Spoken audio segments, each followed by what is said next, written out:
یزید کی نسل کا انجام ایک عبرتناک کہانی ہے۔ یزید ابن معاویہ ایک ایسا نام جس نے اسلام کے دامن کو لہو سے تر کر دیا۔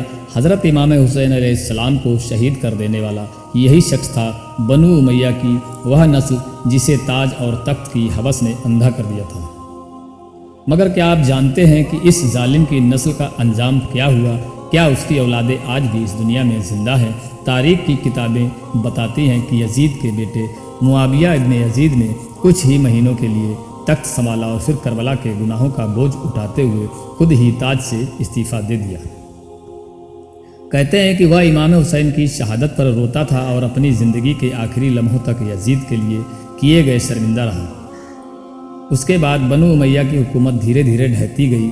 یزید کی نسل کو ذلت، تباہی اور بددعاؤں کے سائے نے گھیر لیا۔ ایک وقت ایسا بھی آیا جب خلیفہ ولید بن یزید جو اسی نسل سے تھا اسے لوگوں نے گھسیٹ کر مارا اور اس کی لات کوڑے میں پھینک دی۔ مکہ اور مدینہ میں یزید کی اولاد کو پناہ تک نہیں دی گئی۔ کئی اتہاس کاروں کا کہنا ہے کہ آج کی دنیا میں یزید کی نسل کا نام اور پہچان دونوں سے مٹ چکی ہے۔ حق کی لڑائی ہار کر ظلم کی طاقتیں کبھی قائم نہیں رہ سکتی، اور یہی یزید کی نسل کے ساتھ ہوا۔ کچھ لوگ آج بھی چھپ چھپ کر یزید کو امیر کہنے کی کوشش کرتے ہیں، مگر حقیقت یہ ہے کہ پوری امت کا ضمیر اسے رد کر چکا ہے۔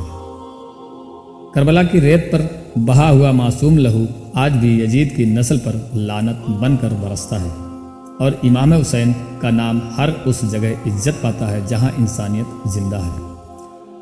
کیا یزید کی نسل آج بھی زندہ ہے؟ کئی لوگوں کے ذہن میں یہ سوال اٹھتا ہے کہ کیا یزید ابن معاویہ کی نسل اب بھی اس دنیا میں کہیں موجود ہے؟ اس سوال کا جواب سیدھا نہیں مگر تاریخ کی روشنی میں صاف ہوتا ہے۔ حضرت امام حسین علیہ السلام کے خلاف جنگ کرنے والا یہ شخص جس کا نام یزید تھا، اس نے تاج کے لیے اسلام کی روح کو روند ڈالا۔ اس کی اولاد میں سے معاویہ بن یزید چند مہینے خلیفہ رہا اور پھر تخت چھوڑ کر دیا۔ اس کے بعد بنو امیہ کے باقی خلیفہ ایک ایک کر گرتے گئے۔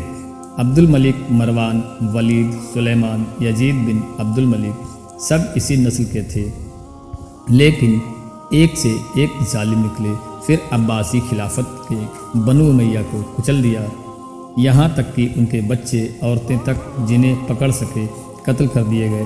کچھ بھاگ کر افریقہ، ایران، انڈالس، اسپین چلے گئے۔ حالانکہ انڈالس میں بنو امیہ نے ایک دور میں دوبارہ حکومت قائم کی، مگر وہ بھی زیادہ دیر تک نہ ٹک سکی۔ وقت کے ساتھ یہ نسل بکھرتی گئی۔ کچھ حدیثوں اور اسلامی علامات نشانیوں میں سفیانی نام کے ایک ظالم کا ذکر ملتا ہے جو یزید کی نسل سے ہوگا، قیامت سے پہلے فتنہ پھیلائے گا۔ کچھ عالمان دین کا ماننا ہے کہ یہ نسل ختم ہو چکی ہے، مگر کچھ کا ماننا ہے کہ یہ چھپی ہوئی شکل میں دنیا کے کچھ حصوں میں زندہ ہو سکتی ہے۔ مگر جو بات یقینی ہے وہ یہ ہے کہ یزید کی نسل نہ تو اب کوئی کھلا دعویٰ کر سکتی ہے، نہ فخر جو بھی اس نسل سے ہو وہ خود کو چھپاتا ہے، اور کیونکہ آج بھی امت مسلم اس کے نام سے نفرت کرتی ہے، اور یہ اللہ کی سب سے بڑی سنن قانون ہے کہ جو ظلم کرتا ہے اس کی نسل مٹا دی جاتی ہے یا اسے ذلت کی زندگی دے دی جاتی ہے۔